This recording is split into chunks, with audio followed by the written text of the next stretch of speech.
Hey YCIS, it's Mr. Hackman here for our weekly CCD assembly.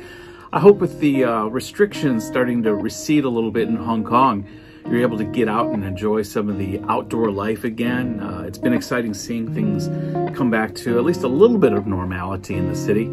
And I think we're looking forward to, hopefully, as we wind down this academic year, going into a summer that we can enjoy and get a little bit of a recharge, and then come back for the new academic year all ready to go, and hopefully a much more normal circumstances and surrounding. But as we close down this academic year, we want to continue to share with you some of the principles that we hope will help guide you in your, not only your academic life, but obviously your life outside of school, interactions with friends, interactions with family, developing those character routines and those tools to help you, as I always like to say, bring life to yourself and to those around you. And so I just want to spend a few minutes. I know Miss Hannah in the last assembly talked about how you can use social media for positivity, to share like positive messages, to use social media in a positive way, because I think we're all aware that social media can be used in a not so positive way. I've said often, I think that humanity wasn't quite ready for social media. It was suddenly dumped on us all at once, and we're having to navigate some of the rules and some of the ways that will help us to maximize the positive aspects of social media, of which there are many, and to mitigate or lessen the negative aspects. I've likened it before as if aliens had come down and given, like, picture if aliens had come down and had given us hover cars.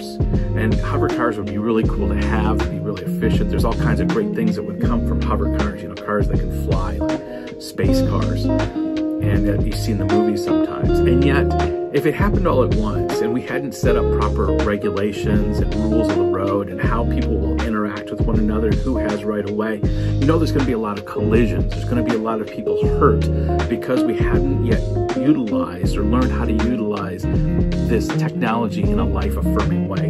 And in many ways, I feel social media is like that as well. In that, like I said, it has many positive aspects, but it also has many negative aspects, things that have been hurtful to people, things that have not helped us individually or corporately or our communities or even our nations. You know, there's a lot of spreading of false information, of conspiracies, and there's just so many elements in it that we have to be mindful of. And ideally what we want to see is the spreading of, and I brought this up before, is shalom. Shalom is the Hebrew word I've shared with you before of peace, and it goes even beyond peace. It means harmony, wholeness, prosperity, wealth, welfare. It's a wholeness.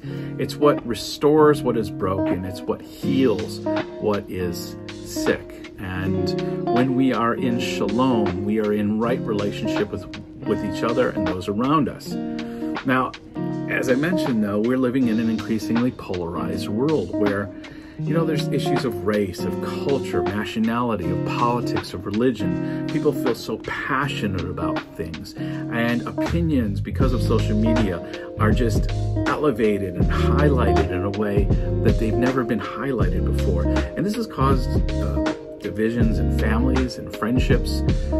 I know even in my own family at times, some of the discussions have gotten very passionate, and we've had to put some of our love for one another over maybe some of the strong opinions that we have. In fact, I feel so strongly about this that I think I might have mentioned previously, for the last 10 weeks, I've been getting up at 2:30 a.m. in the morning to take a workshop. And so I availed myself of an opportunity of a pilot group that was attempting, it's a Christian group, to examine how do we build shalom in our communities, this peace that we're talking about. How do we interact with people and then have the tools to be able to maybe when things do get tense or there's misunderstandings, how can we bring calm and life to those situations? Because there's a verse in the Bible that I love, and it's from the Apostle Paul. And I've mentioned before, Paul is one of the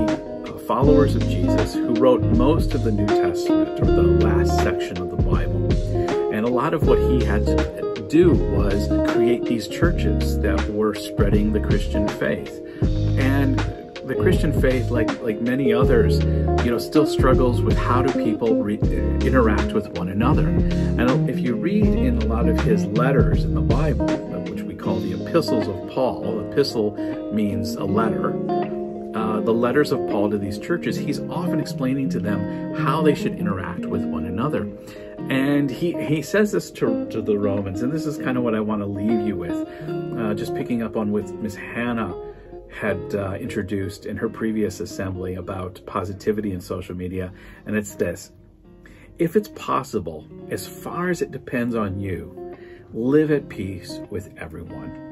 Here's the reality. Sometimes we may be in tension with someone. Sometimes we may be maybe interacting with somebody on social media. And I've learned that I don't have to post a response to everything I don't agree with. I think I used to enjoy, a few years ago, interacting online a bit more.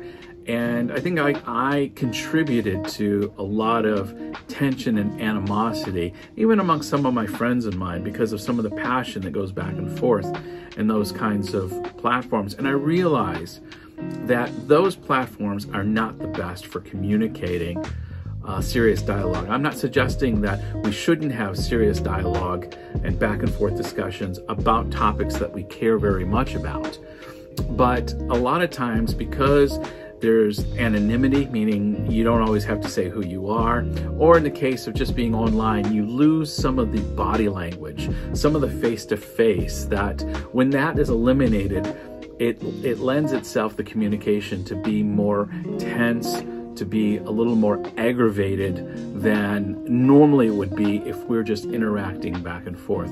And that's why over the years, I've tried to take what Paul has said here to heart, that as far as it's possible for me, I want to live at peace with everyone. I can't force someone else to be at peace with me, but I can do everything I can to make sure that I'm at peace with others. And so I've made a conscious choice, and I encourage you as I close this time to make a same decision. The way that we're engaging on social media, is it bringing life? Is it helping people? Or are you hurting people? Because we have a tremendous amount of power online with social media to magnify our opinions. If we ridicule somebody, if we make fun of somebody, everyone sees it. If we post a bad picture of someone, everyone sees it. Everything is more magnified on social media. And that's why it's all the more important that we're making sure that we're making a real intentional choice to do as Paul suggests in this verse. If it's possible, as far as it depends on you, live at peace with everyone. I'm going to leave you with that thought. Think about this. What could you be doing online that would bring more peace, more shalom to your interactions on social media and with your friends and family around you? I hope this has helped. I know it's just a short amount of time. I'm looking forward to when we can do this face-to-face again. But until then, have a good rest of your week. Bye, everybody.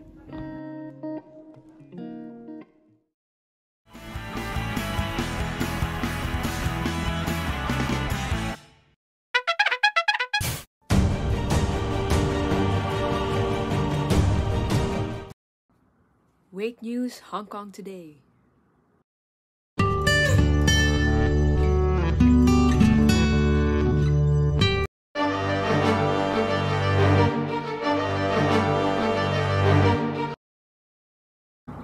Sports.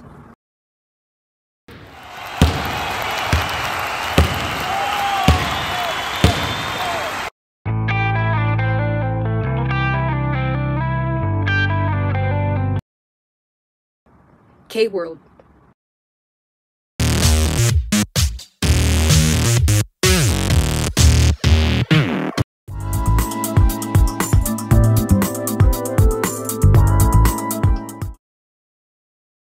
Entertainment.